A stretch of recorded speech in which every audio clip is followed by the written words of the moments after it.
कोल्हापुरात जाऊयात अमरावतीमध्ये। अमरावतीत 3 दिवसांपासून एनआयची टीम तळ ठोकून आहे।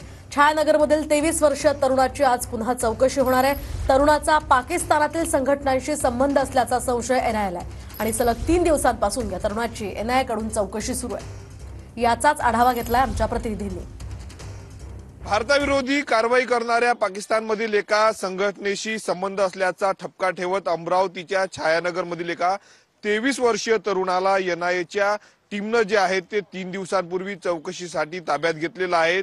या चौकशीचा आजचा तिसरा दिवस आहे। आज जर आपण पाहिलं तर 10 वाजता पुन्हा एकदा या तरुणाच्या चौकशीला सुरुवात होणार आहे। महाराष्ट्रामध्ये जे आहे ते 3 ठिकाणी राष्ट्रीय तपास यंत्रणा अर्थात एनआयएने जे आहे ते छापेमारी केली होती। यामध्ये संभाजीनगर असेल, भिवंडी आणि अमरावतीच्या छायानगरामध्ये छापेमारी करून गुरुवारच्या मध्यरात्री एका 23 वर्षीय तरुणाला ताब्यात घेतलेलं होतं। त्याची चौकशी जर आपण पाहिलं तर गुरुवारी साधारणतः 15 तास एनआयएच्या पथकानं जे आहे ते कसून चौकशी केली। काय पुरावे सापडतात याचा तपास देखील जे आहे ते एनआयएचं पथक करणार आहे। कॅमेरामन अनिकेत दातोंडेसह मी स्वप्नील उमाप, TV9 मराठी, अमरावती।